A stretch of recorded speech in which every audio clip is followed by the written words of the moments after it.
I am Caleb Merritt, and I am successful in life. Seems a bit cheesy, but bear with me. Call it lucky, call it hard work. I don't tell people what I have. Not because I'm ashamed of it, because I remember exactly what it felt like to have nothing. And I made a decision a long time ago that I wasn't going to let a number in a bank account become a personality. My mother raised me in a two-bedroom flat on the east side of the city. She worked mornings at a dry cleaners and evenings answering phones for a logistics firm.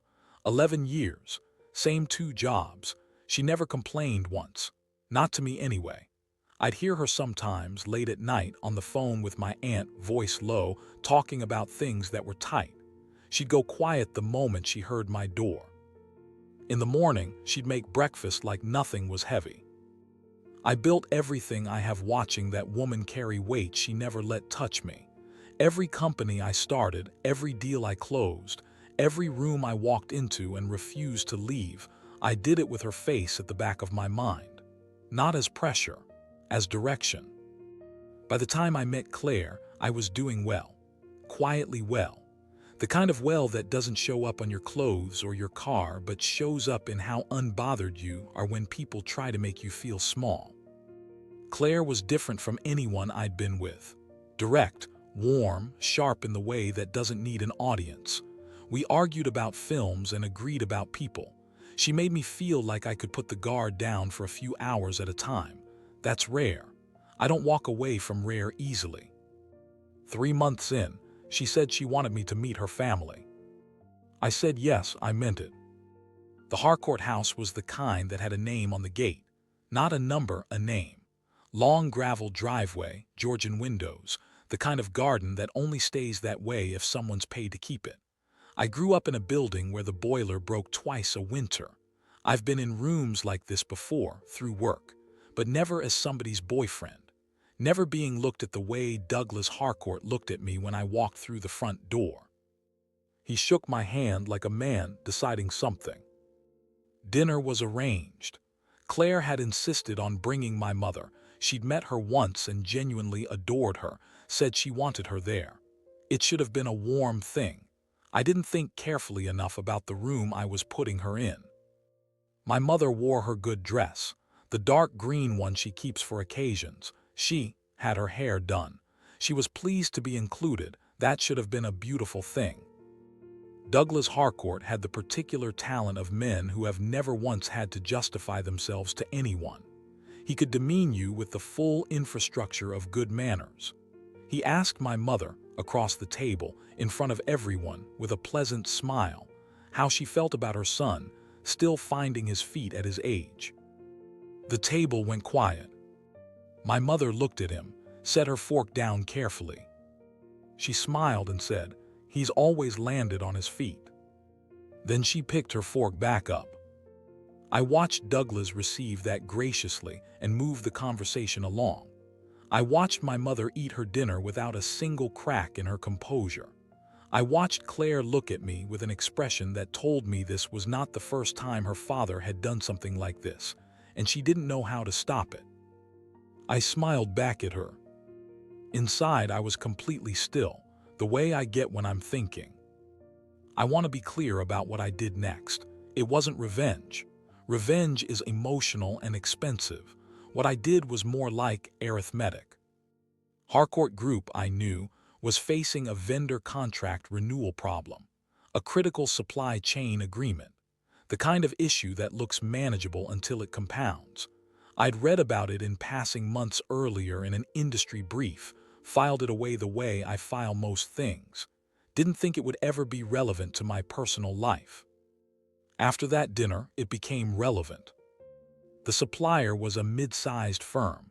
Good bones, poor positioning, looking for the right investment to stabilize. Over the following 3 weeks, I moved quietly. The right conversations, the right structures. No fingerprints that pointed anywhere obvious. I bought a significant stake. And then I did something I hadn't fully planned when I started. I signed a substantial block of shares across to my mother. Properly, legally. Through the financial advisor I'd set up for her 2 years ago, She thought it was just someone who helped with her ISA. She received documentation of an asset she didn't recognize. She called me on a Sunday. She said, "Sweetie, there's some paperwork here I don't understand." I said, "That's yours. Something I set aside, don't worry about it." She said, "Okay, love," and proceeded to ask me if I had eaten. Typical mom, haha. Douglas Harcourt found out on a Thursday. I know this because Claire rang me that evening, confused, asking if I knew anything about her father's vendor situation and a shareholder name she'd just seen in the documentation. My mother's name, Diane Merritt, on the shareholder register of a firm his business couldn't function without. I told Claire I'd explain when I could. Douglas called me the following morning, completely different register, the architecture of condescension entirely gone, replaced by something careful and measured. He said he'd like to meet, said there were matters best discussed face to face, said he had some things he wanted to say. I agreed. And then, because I am my mother's son, I brought her with me. I won't give you the full scene. Some things deserve to stay private. What I'll tell you is that Douglas Harcourt sat across from my mother, a man who had inherited wealth and worn it as a personality his entire life, and he was humbled, not by the shares, not by the business reality pressing on him from every side. By her, because she forgave him, fully, without conditions, before he'd even finished speaking. She put her hand flat on the table and said, "I understand. These things usually come from somewhere. I've never been worried about my son, so I sometimes forget other people are working something out." He didn't know what to do with that. Honestly, neither did I. Afterwards, walking to the car, I asked her when she'd known, about what I'd actually built, how long she'd known the real picture. She looked at me like the question was faintly ridiculous. "I'm your mother, Caleb. Did you think I wasn't paying attention? You may be a CEO, but I was your CEO." I asked her why she never said anything, all those years, never once let on. She stopped walking, turned to face me. "Because you needed to build it for yourself first, not to show me. The moment I made it about me, it would have become about me, so I waited until you were done." I stood in that car park with absolutely nothing to say to that. She asked if we could get something to eat on the way back, said she was hungry. We got food. Claire and I didn't last, not because of anything explosive, just because I saw clearly in those weeks the difference between a woman who was sorry for what her father did and a woman who would have stopped it. She was the first kind, genuine, warm, actually sorry. But I'd watched my mother sit at a dinner table and absorb a comment that would have broken most people, and carry it with more dignity than anyone in that room had been asked to have. I wasn't going to build something permanent in a house where she'd have to do that again. I told Claire that. She didn't argue. I think somewhere underneath the hurt she understood. We ended it clean. No villains, just a clear-eyed ending. Douglas and my mother are cordial now. His doing. She obliges because that's who she is. He sent her something last Christmas. She rang to tell me about it, pleased. I asked what it was. She said a lovely card and a plant for the kitchen. He remembered I mentioned I always kill them. I said he's had a lot of practice being charming when it counts. She said, "Don't be like that, sweetie." I said, "Yes, Mum.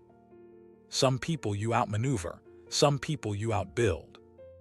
And some people, the ones who raised you on nothing and still had enough left over to forgive a man who hadn't earned it, you just spend your whole life trying to be worthy of."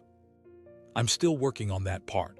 I work and make things work, since I am my mum's son. Hey dear listeners, this is Talks from the Net. Thanks for listening. If you like the content, then please like, share, and subscribe to my channel for more stories. You can also find me on Spotify, Instagram, and Facebook too. See you on the next video.